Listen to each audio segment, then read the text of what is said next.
Assalamualaikum warahmatullahi wabarakatuh. Waalaikumsalam warahmatullahi wabarakatuh. Rahayu, Rahayu Sagung Dumadi. Oke sedulur, kita kembali lagi di channel kita Temu Nalar, menuju kesadaran, Mencapai pencerahan. ngeten Mbah, ini saya nyampein pesanan Mbah. Istilahnya request dari para subscriber kita. Iya. Ini kan mendekati semester kedua ya Mbah. Semester kedua di tahun 2024 ya Mbah ya. Ya. Jadi mereka menanyakan tentang prediksinya Mbah, prediksi nasib mereka di semester kedua tahun 2024 ini Mbah. Prediksi nasib dan keberuntungan. Ya kurang lebihnya demikian Mbah. Ya, baiklah Kang Ucup, terima kasih untuk para subscriber semua dan para penonton semua yang belum subscribe.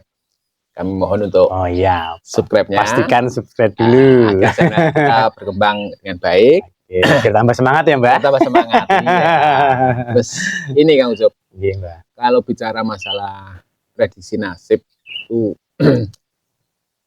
intinya kan cuma sekedar gambaran secara garis besar, dimana itu bisa dipakai untuk para pemirsa sebagai wawaler. Itu pun dengan catatan kalau bagi yang resonate, karena biasanya bacaan-bacaan seperti ini tidak akan mungkin resonate untuk semua, karena sifatnya general reading. Dan kebetulan buat para pemirsa yang di rumah dan Kang Ucup juga, ini memasuki bulan keempat Kang Ucup, dimana bulan keempat itu ada fenomena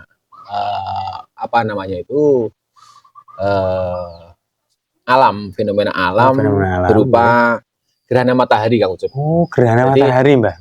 Nanti di tanggal 9 bulan 4 itu terjadi gerhana matahari total.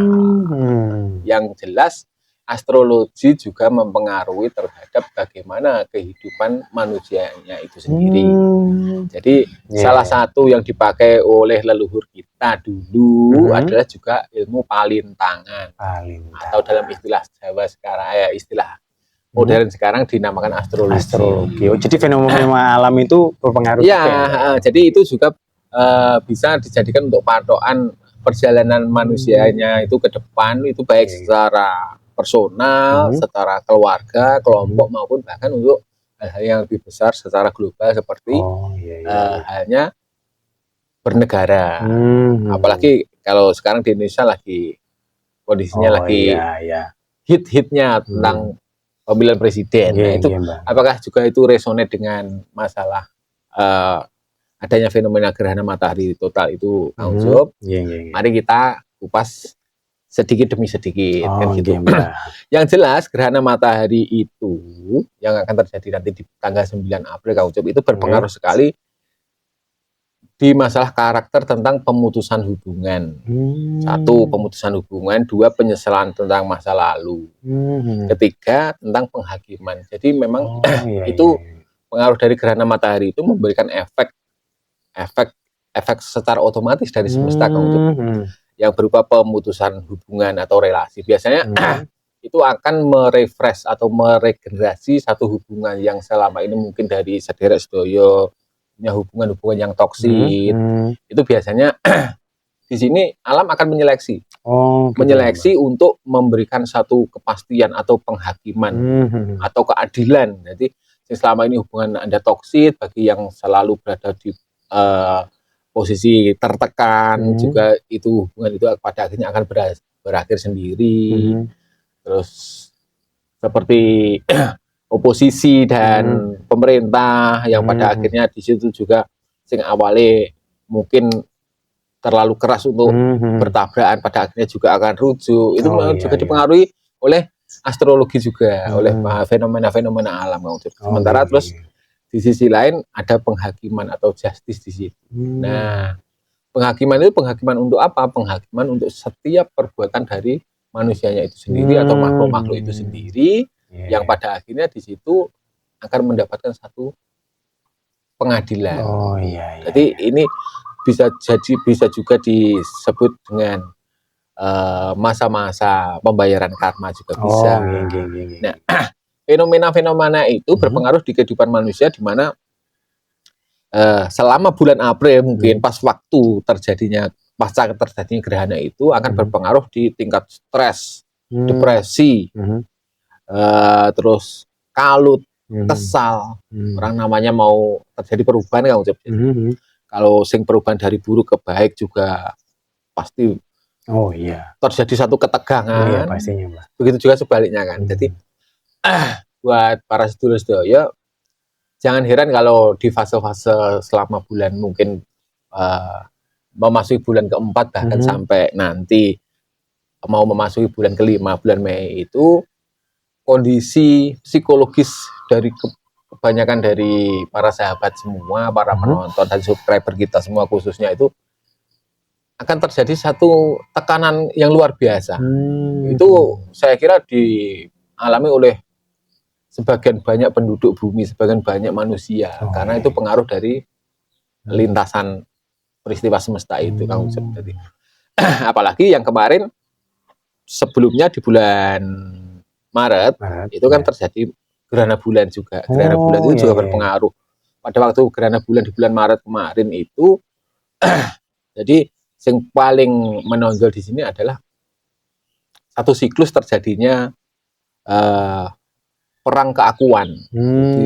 Di situ pada akhirnya salah satu harus mengalah untuk mengakui siapa sebetulnya yang lebih berhak atau lebih pantas untuk berada di depan atau menjadi pemimpin.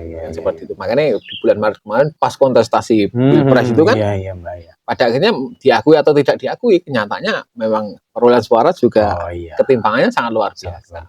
Mau menerima atau tidak, kenyataannya memang rakyat sudah memilih seperti itu. Nah, itu juga terjadi di kehidupan rumah tangga. Jadi kalau bulan April itu depresi karena akan terjadi perubahan dari fase satu ke fase yang berikutnya, di bulan Maret itu sebelumnya diawali dengan proses keakuan yang sangat luar biasa. Jadi biasanya kalau hubungan rumah tangga untuk orang-orang yang sudah berjodoh itu, yang satu awalnya pengen mendominasi, tapi kenyataannya dia tidak punya kemampuan, pada akhirnya dia harus mengakui pasangan satunya yang memang layak untuk dominan ya, Mbak ya. Dominan, karena punya kemampuan dan memang punya kapabilitas. Itu.